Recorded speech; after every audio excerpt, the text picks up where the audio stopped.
Well, gaya ng alam ng siguro marami sa inyo ay ang aking isang gawain ay yung tinutungkol sa issue ng panahon o kaya climate.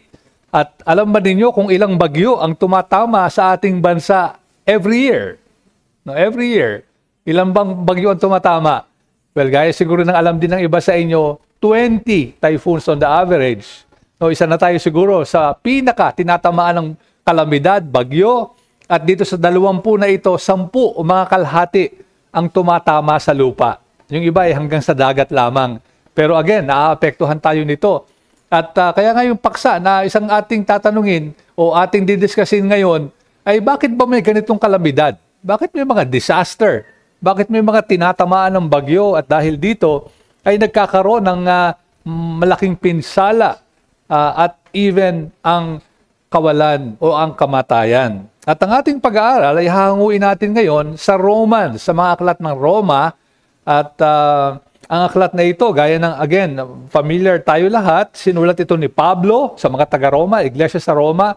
At ang isang naisi niya talaga dito ay magka-unite, magkaisa yung Hintil at saka mga Hudyo na miyembro ng isang iglesia. Dito rin niya binanggit na gusto niyang bumisita para maging, in a sense, base of operation na kung saan siya ay mangangaral sa Espanya o sa Spain. At ultimately, of course, ang goal ni Pablo ay luwalhatiin ng Diyos sa pamamagitan ng Ebanghelyo. Buksan nyo, mga kapatid, ang inyong banal na kasulatan sa Romans chapter 8. Chapter 8 tayo, kapitulo, 8 kapitulo. Dito napakaganda yung kapitulo na ito. No? Dito sinabi yung, there is therefore now no condemnation for those who are in Christ Jesus. At sa bandang gitna, verse 18, ay makikita natin, in fact, itong chapter 8, ay tinaguri ang parang isang tuktok, kumbaga sa bundok, ay parang Mount Everest ang Romans, at itong chapter 8 ay talaga namang napaka-precious sa atin. Verse 18 and following ang ating pag-aaralan, kung saan dyan sinasabi, itinuturing ko na ang pagtitiis sa panahong kasalukuyan ay hindi karapat-dapat maihambing sa kalawalhatiang mahahayag sa atin.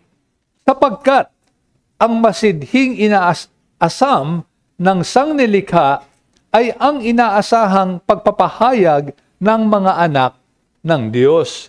Sapagkat ang sangnilikha ay nasakop ng walang kabuluhan, hindi sa kanyang kalooban, kundi dahil doon sa sumakop sa kanya sa pag-asa na ang sangnilikha naman ay mapapalaya mula sa pagkaalipin sa kabulukan, tungo sa kalayaan ng kalawalhatian ng mga anak ng Diyos.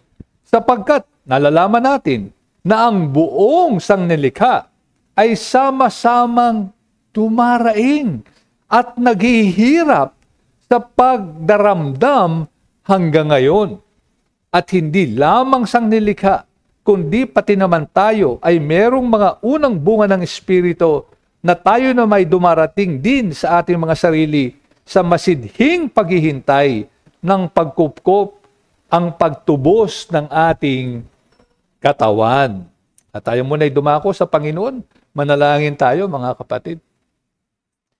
Our loving Heavenly Father, muli po naming tinatagubilin sa inyo, pagkikinig ng inyong salita, pangangaral nito, at nawa, paalala niyo sa amin na mismong ang kalikasan ay nalugmok at naapektuhan ng kasalanan at ngayon nag-iintay ng pagpapalaya kasama na rin ng inyong mga anak. Ito po ang aming mga dalangin sa pangalan po lamang ng aming Panginoong Jesus. Amen. Trivia question. Ano ba yung pinakamalaking ilog sa Asian continent? Alam ba ninyo, mga kapatid, kung ano yung pinakamalaking ilog, the largest river in the Asian continent?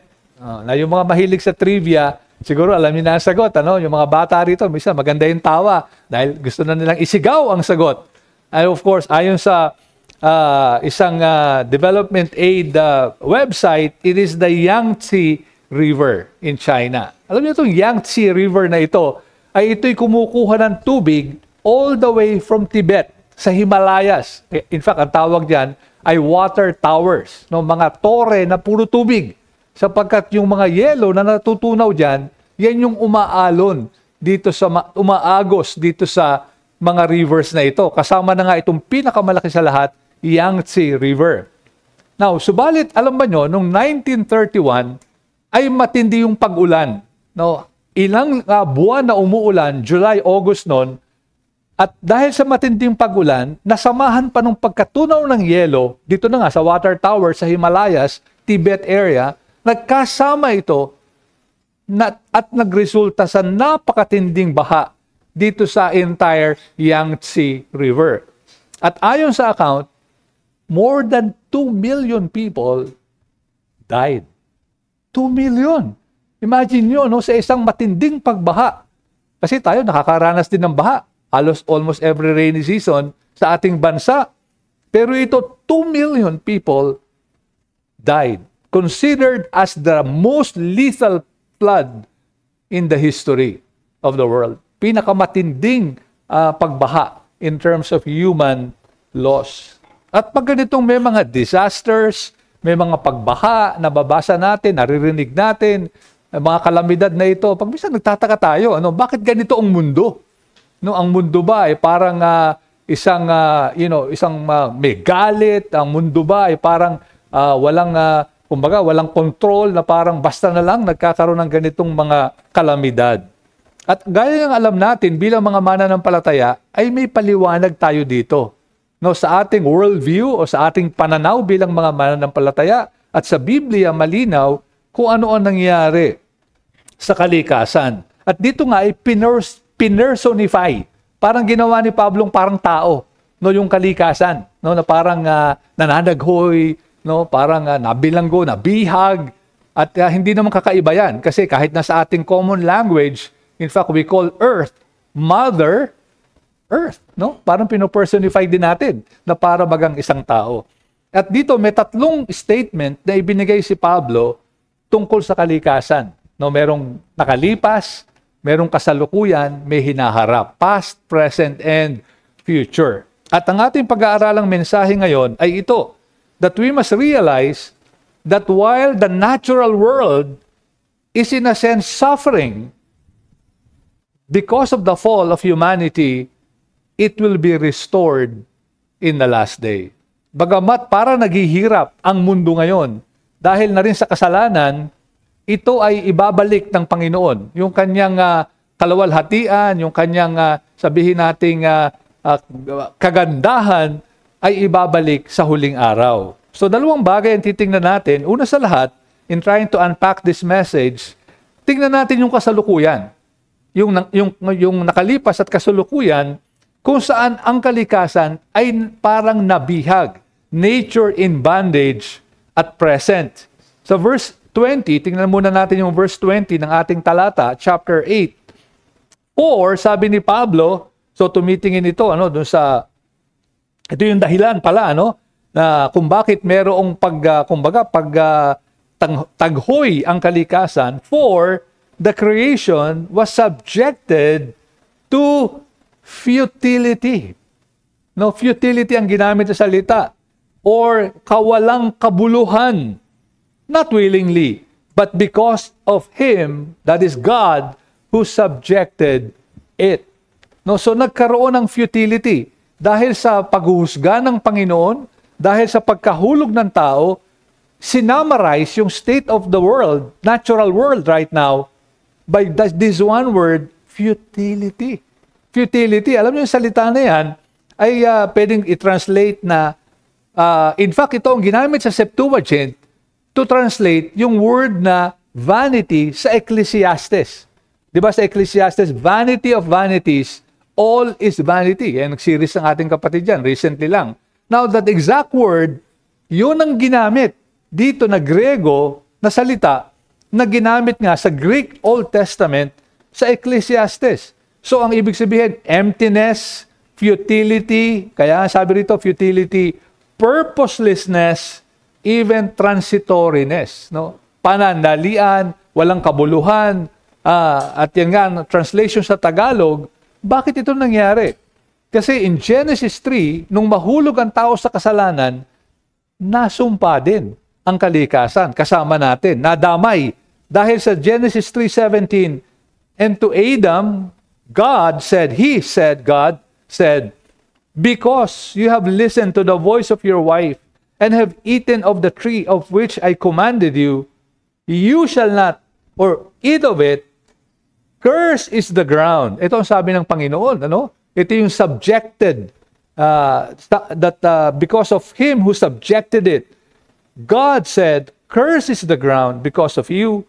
In pain you shall eat of it all the days of your life. No? So nadamay, na-cursed yung ground kasama natin ng tao, at simula nun, magpapakahirap, magiging mahirap na. Bagamat yung trabaho ay noble, to work is noble, pero yung pagkuha ng pagkain, at dito sa verses 18 hanggang 19, sinabi niya, magkakaroon ng damo, magiging mahirap ang trabaho, at yung buong kalikasan nga, nasumpa din. Sabi ng isang writer, we may think of the whole magnificent theater of the universe, together with all its splendid properties, and all the chorus of subhuman life, created to glorify God, but unable to do so fully. Para daw pwedeng i-imagine natin na yung kalikasan ay parang isang teatro, na kung saan, di ba napakaganda, no? Tutusin ng kalikasan. And yet, subjected, sabi dito, unable to fully glorify God. Bakit? Because the chief actor in the drama, tayo bilang mga tao, the chief actor in this world, fails to contribute his rational part. O in short, dahil yung pinakabida dito sa mundo na kinrate, the chief creature na kinrate ng Diyos ay sumablay. Kaya yung buong teatro ay nagmukhang pangit. At yan ang nangyari sa kalikasan. And verse 21, ano po nangyari mga kapatid? That the creation itself, may hope, that the creation itself will be set free. Pero anong ginamit na salita? From its bondage to corruption. Imagine yung mga salita, futility. In what sense? Kasi nabihag sa corruption. No, nabihag. Ang ginamit yung frustration ng nature, kumbaga parang tao na na-frustrate, para ding taong na-enslaved, na bihag.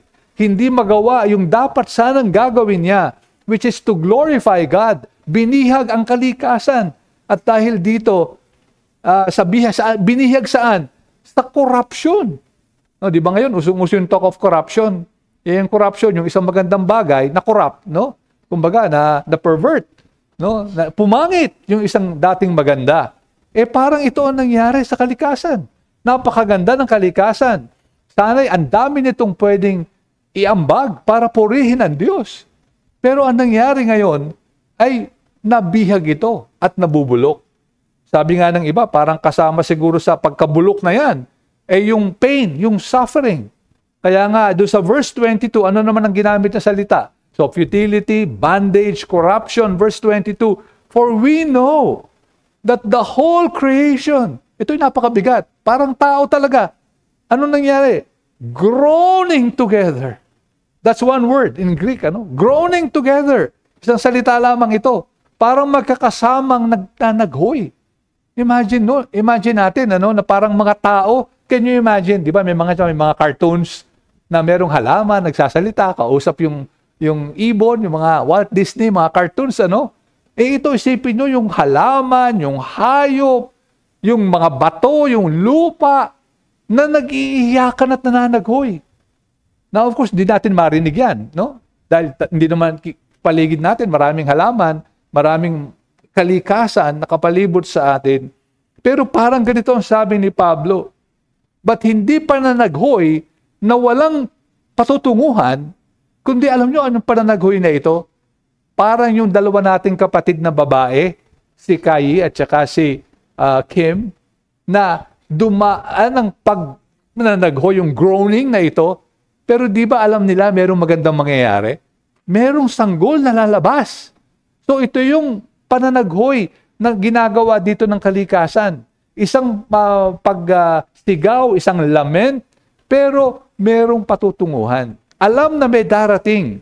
Kaya nga, mamaya sa second point natin, makikita natin yung future. Merong iniintay sa hinaharap.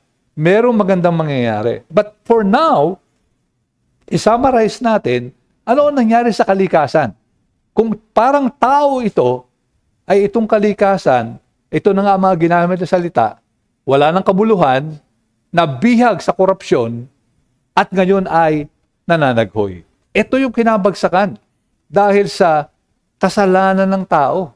Nung pumasok ang kasalanan, yung magandang theater na ginawa ng Diyos, ay ngayon ay nabihag at nananaghoy. So anong application sa atin ito, mga kapatid? Bakit mahalagang matutunan natin ito? Well, this partly explains, sana ma-realize natin kung ano yung nangyari sa kalikasan. At sana, in a sense, it reminds us na itong mga disaster na nangyayari, may bagyo, may baha, parang out of control ang nature, parang ngayon, takot tayo sa kalikasan. Ano? Kasi may takot, kasi nga, bagamat maganda, pero pag bumaha na, pag may bagyo na, natatakot tayo sa kalikasan. At alam nyo ba, sa Pilipinas, ito yung talagang matinding kumbaga yung geographical location natin, ay napunta tayo doon sa lugar na talagang, kumbaga, kung pipili ka ng bansa bago ka ipanganak, kunwari lang, pwede kang mamili ng bansa bago ka ipanganak, pipiliin mo ba yung bansa na according to the Harvard Humanitarian Initiative is one of the world's most disaster-prone countries. Located daw tayo sa boundary ng major tectonic plates. Nagbabanggaan yung mga parang plato na ito sa ilalim ng lupa, kaya nga palagi tayo magkakaroon ng lindol. Tayo ay, bukod yan, tayo ay top 3 in terms of exposure daw and vulnerability sa mga hazards na ito. Regularly impact, or nasa sentro tayo ng typhoon belt. No? Sentro ng typhoon belt. Imagine yung bansa na sa ilalim apoy at tectonic, kaya nga naglumilindol, tapos sa itaas, bagyo. At maya't maya every year. Kung baka ipapipiliin ng bansa, dito kayo titira? No, baka hindi. No, baka hindi. Kung kunwari lang, meron tayong, hindi ko sinasabi mag-immigrate kayo, by the way, no? And I'm so happy here. No? And by the way, meron balancing, na-meet namin yung isang Harvard professor, number 3 tayo sa human flourishing, according to that account. In other words, yung mga tao rito, satisfied, flourishing, in the world, yung study nila in the world. So just to balance, wala sa notes ko yan, by the way. Anyway, back to nature. So the nature is angry na para siyang na-bandage Para mang misang galit. No, kasi nga lumilindol. By the way, may mga volcanoes tayo, kasama yan doon sa tectonic plate. At meron tayong mga bagyo. Sana makita natin, totoo nga na ginagamit ng Panginoon din yung nature para husgahan ng tao. Para husgahan ng tao. Pero pakaingat tayo na kung merong pumutok na bulkan sa isang halimbawa lugar, ay huwag nating sisihin yung mga tao doon. Kasi kayo, sobrang makasalanan na. Pinaputok na ng Diyos ang bulkan. Now, medyo mahirap gawin yung ganong one-to-one, sabi nga, correspondence or analysis. No, tapos di naman natin kita ang buhay ng tao. Sabi nga ng Panginoon Diyos, nung meron nahulugan ng tore, alam niyo yung kwento na yan, ay hindi ito dahil sa mas makasalanan sila kaysa atin. Kundi pinapaalalahanan tayo ng Diyos na something is wrong. Merong problema sa mundo na ito. Kaya nga may ganitong mga disaster na nangyayari. And so kung meron tayo ngayon na kinakausap na baka tayo ay wala pa sa Panginoon, nagwawalang bahala tayo, sana tuwing may malakas na bagyo, tayong nararanasan, may mga nababalitaan tayong lindol, even bulkan na sumasabog, sana maalala natin, something is wrong in the world. Something is wrong with my life. Kailangan kong maitama ito sa harap ng Diyos. At sana wag na nating intayin na kumbaga parang mga ano lamang ito, mga patikim ng matinding paghuhusga na darating sa lahat ng dinananampalataya kay Jesucristo. Sana ngayon pa lang magsisi na kayo sa inyong mga kasalanan. Sana ay lumapit kayo sa Panginoong Jesus. Kung kayo'y nakakakita ng ganitong mga matinding disaster, sana ay ito'y maging paalala sa darating na paghuhusga. Subalit hindi lang yan ang application sa atin. Sana makita rin natin yung bondage ng nature sa tinatawag na overexploitation, sa sobrang paggamit, sa neglect na nangyayari sa ating kalikasan. Halimbawa, alam ng marami sa inyo na ang Pilipinas, ang pinaka number one na polluter ng ating mga ocean when it comes to plastic. Alam niyo naman yan, di ba? Ng marami sa inyo, 2.7 million tons ang plastic na napoproduce ng Pilipinas, at 20% of that, 20% of 2.7, so mga halos kalahating milyon na tonelada ang pumupunta sa ating mga karagatan. Dahil tayo ay archipelago, puro karagatan na nakapalibot sa atin. At alam nyo, yung ating dami ng binibigay na plastic o tinatambak na plastic, yung ikalawang bansa, 1/3 lang natin. 1/3 lang. Napakalayo sa atin. Kumbaga, lamang na lamang tayo. No? At ito yung pagkalamang na hindi tayo dapat magmalaki. No? Bakit masama ito? Kasi ang daming damage na nakokos nitong mga plastic na ito. Kasama na dyan yung microplastic na ito daw ay nakita sa halos lahat ng isda sa Pilipinas, sadly. Ay ano ba epekto ng microplastic? Again, ayon sa mga scientists, pag ito'y nakain natin, it can expose us to toxic chemicals which may cause long-term health issues. Kasama na yung cancer, hormonal disruption, dahil yung mga plastic na yan nakakain natin. Microplastic ang tawag dyan. And so mga kapatid, ito yung halimbawa lang na paano natin na overexploit yung mga bagay na nasa kalikasan. And so sana tayo bilang mga mananampalataya, maging aware tayo dito. No, na meron tayong mga ginagawang mga bagay na nakasisira sa nilalang ng Panginoon. At wag natin gamitin ang kalikasan o mga nilalang ng Diyos sa kalikasan para magkasala. No, para magkasala. At yan yung bahagi sa groaning ng mga nilalang na ito ng Panginoon. Na sa halip na luwalhati ng Diyos, ay ginagamit pa natin para magkasala. No, simpleng halimbawa, yung sobrang pagkain. No, yung pagkain, bigay ng Diyos, may halaman, namumunga, kinakain natin. Pero pag ginamit natin ng sobrang pagkain, di ba kung pwede lang sumigaw yung kinakain nating kanin, tama na. Tama na. Sobra ka na, huwag mo akong gamitin. Para, di ba?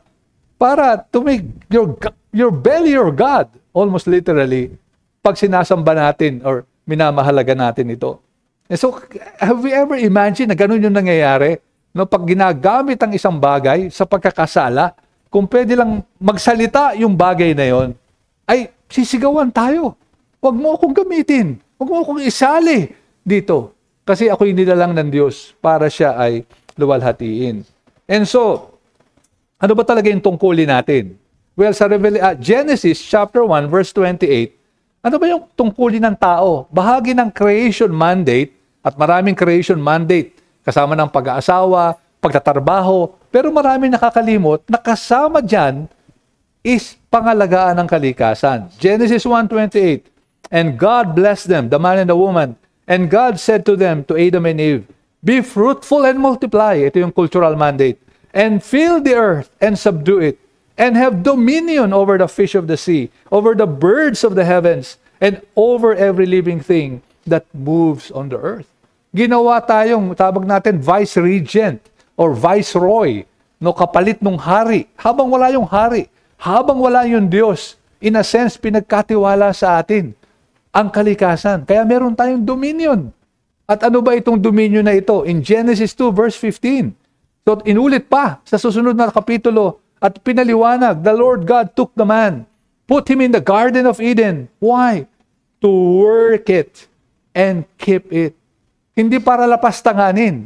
Yung dominion ay hindi para tapakan at kumbaga wasakin, kundi to keep it, to hedge it, to even to steward, to protect. Yan ang pwede nating unawain dito sa mga pinagbilin sa atin. And so to care for creation is to show that we are being the vice-regent of God. Parang yung sa halip, ang Diyos direct ng mag-alaga, pinapakita natin, ang Ama ko ang gumawa nito. Ang Diyos ang gumawa nito. Kaya ko ito inaalagaan. Kasi ang mundo na ito ay sa Kanya. At hindi magtatapos ang kwento rito. Mamaya, second point, tingnan natin. Merong patutuguhang maganda ang kalikasan. Habang iniintay ko yun, inaalagaan ko ang kalikasan na ito. But sadly, ang mga nagagalaga ngayon sa mundo, yung mga nag-a-advocate ng creation care, na tawag natin creation care, sadly, ang marami ay mga humanist, mga secular world, even mga atheist, hindi na niniwala sa Diyos, ay sila ngayon yung mga pangunahing boses sa gawain ito. Bakit? Ay kasi inabdicate ng mga Kristiyano na meron tayong mas magandang mensahe sa pag-aalaga sa kalikasan. Ano yung mensahe na ito? Na ang Diyos natin ang gumawa, ang Ama natin ang gumawa nito, at pinagkatiwala ito sa atin. Kaya sana tayo mga kapatid, huwag natin kalimutan ang tungkulin na ito. No? In fact, mamaya sa covenant meeting natin, yung ating nag-create tayo ng small group, no, na tingnan yung mga creation care na pwede nating gawin. No? Mamaya meron silang magandang report na ating titingnan. At sana makita natin, to care for nature is to fulfill our mandate bilang mga tao na nilalang ng Diyos. Creation mandate ito.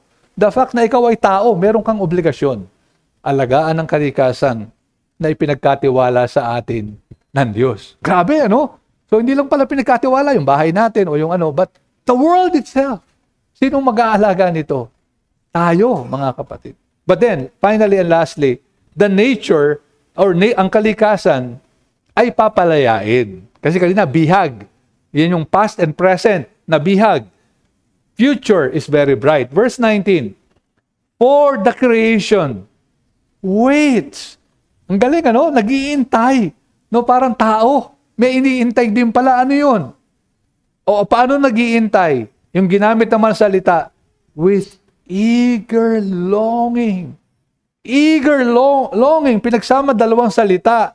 Yung ulo o yung parang yung neck o ulo, na itong ulo na ito ay parang kumbaga nakatingin at may iniintay.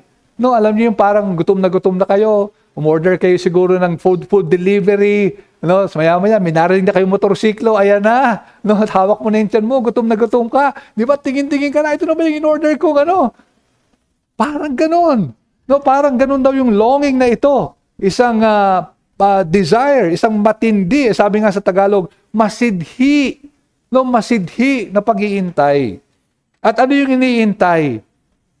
Imagine, kasi yung context nito yung suffering now is not worthy to be compared sa glory of the future. Ang iniintay, the revealing of the sons of God. Yung ipapahayag tayo, yung i-reveal tayo, Apocalypse ang ginamit, ano? The revelation, the revealing of the very sons of God. Yung darating na huling araw na tayo kikilalanin at ipapahayag sa buong mundo, na tayo ay mamubuhay sa mga patay para yung kaluluwa ay sumama muli sa ating katawang laman para makita yung glory natin, the glory that we have as united with Christ. Yun ang iniintay nila. Bakit? Verse 21, that the creation itself will be set free. Lalaya na rin sila. Ngayon ay sila ay na-curse. Ngayon, ang nature ay ginagamit sa kasalanan. Ang nature ay ginagamit sa greed and materialism and para kumita lang ng pera, nilalapastangan sila. Ngayon ay papalayain sila. Now, kulang ang detalye. Hindi naman kulang, kundi hindi talaga ni-reveal ng Diyos at ni Pablo ang detalye. Pero sa ibang mga talata, we read 2 Peter 3:13, but according to His promise, we are waiting for new heavens and a new earth in which righteousness dwells. So ito yung parang panaghoy na parang manganganak pagkat ang iniintay ay yung pagbabago. Hindi totally binago, kundi the renovation, the perfect renovation. Hindi gagawa ng bago, kundi yung narito ngayon ay gagawin bago. Re-refurbish, kumbaga, re-renovate. It will be liberated from bondage and decay, and positively, ang sabi rito, from bondage to corruption, and obtain, kita nyo, ano? Obtain the freedom of the glory of the children of God. Nakita niyo yung connection? The glory of the children of God, the glory of Christ will be given to them, verses 17 to 18, I think, of the same chapter. Pero nature will, in a way, share from the freedom of the glory of the children of God. In some fantastic ways na hindi lang natin ma-imagine, but expected in the Old Testament, in many of the prophetic visions of the Old Testament, especially the Psalms and Isaiah, looking forward to the total renovation of nature. At makikita natin, bagamat walang detalye, that future is so beautiful beyond imagination. Beyond imagination. The universe will not be destroyed, but rather will be liberated. Dahil ito'y nasali doon sa ginawa ng kasalanan, nasali doon sa ginawa ng kaaway natin, in a way, na-judge din sila. So kung paano sila na-subject into this kind of judgment, palalayain din sila ng Diyos. And what beautiful cosmos and nature ang ating makikita. So ano application sa atin ito, mga kapatid? Well, in the midst of destruction, even deaths brought about by typhoons, earthquakes, disasters, sana alalahanin natin bilang mga mananampalataya, things will get better. Things will get better. Alam niyo, nung pagkatapos ng Yolanda, ang tinding bagyo nito, pinakamalakas, sabi nila, in the history of the humankind, based on records, 300 kilometers per hour at tumama sa Samar, Leyte, about 10,000 are dead and missing. Sabi nila afterwards, we will build better. Yan ang pinagmamalaki noon. We will build better. Mas maganda yung aming itatayo. Pero ngayon, pag binalikan mo yung mga lugar doon, siguro matatanong mo, nasaan yung build better? No? In many cases, marami, balik lang doon sa dati nilang kinalagyan. Subalit, para sa atin, magkakatotoo itong build better. Hindi lang better, it will be perfect. Now, don't take my word from it. Revelation 21 verse 1. Ano man sabi sa second to the last chapter of the Bible? Then I saw, sabi ni John, a new heaven and a new earth. For the first heaven and the first earth had passed away, and the sea was no more. The sea was no more. At dahil andito na, dumating na yung new heaven and new earth. Bagamat walang detalye kung ano na andun, but just try to imagine the most beautiful place you have ever seen. Maaaring nabighani tayo ngayon sa kagandahan dito sa atin ng lawa, 7 lakes, and pag naandun tayo sa isa sa mga lakes na yon, para bang napakaganda. Wow, what a beautiful scenery. Pwede akong maghapon dito na lang, enjoying the beauty of the lakes. Baka nakita natin ang Mount Makiling, Mount Banahaw, and even other mountains sa ating bansa. At namangha tayo. Maaaring sa mga pictures nakita natin, napakaganda ng mga lugar na ito, halos unbelievable. Siguro nakita nyo na Grand Canyon, for example. Nakita natin sa mga pictures, Mount Everest, with their snow-capped mountains. At humahanga tayo doon. Infinitely better than those. Imagine nyo yung mundo na mas maganda pang higit kaysa pinakamagandang pwede nating makita ngayon. The work of Jesus extends beyond. It's not less than our salvation, but it's more than our salvation. May iba pang makakasama na makikinabang sa kaligtasan na ito. At ano yun? Walang iba kundi the rest of the cosmos, the rest of the universe will experience this blessing pag na-reveal na tayo sa pagdating ng ating Panginoong Jesus. And sana, therefore, let's join creation. Let's join creation and the natural world in longing for that new heaven and new earth. No wonder John, the beloved, said, "Come, Lord Jesus. Come, Lord Jesus." Surely, for our salvation, again, no less than that, but alam din ni Juan, dahil ito nga sinabi rin dito, it will also include a new heaven and a new earth. And so in summary, nakita natin, creation, dahil sa kasalanan, na subject into vanity, futility, purposelessness, sin, the sin of humans, but it will be freed in the future. Lalaya ito sa hinaharap. At isa sa mga paborito nating awit, isang hymn na paborito natin, ay kinatha ni Folliot Pierpoint. Gaya ng siguro maalala lang iba sa inyo. Si Folliot ay actually pinanganak noong mga 1800s at mukhang matalinong tao. No? Bata pa lang, nakita yung kanyang potential as a scholar, as a writer. In fact, he became, I think, a professor sa Cambridge University. Marami siyang pinpublish ng mga tula, no, sa isang makata.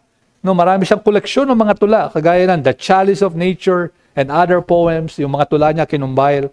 Songs of Love, do yan ang kanyang mga naging tula.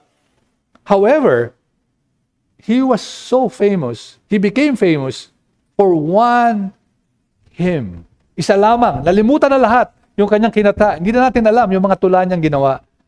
But there's that one hymn na kinata niya when at 29 years old, wala pang 30 years old, nakita niya sa harapan ng kanyang bahay doon sa Inglaterra, napakagandang mga hardin, mga halaman, magandang puno, at mga halaman. At kinumpose niya. Dahil dito, yung isang hymno na palagi nating inaawit na entitled, For the Beauty of the Earth, For the Glory of the Skies, For the Love which from our birth over and around us lies. Christ our Lord, to you we raise this our hymn of grateful praise.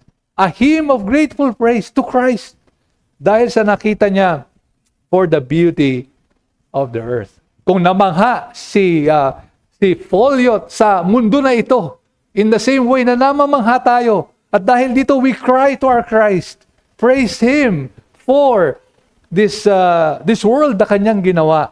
How much more when we see the new heaven and the new earth.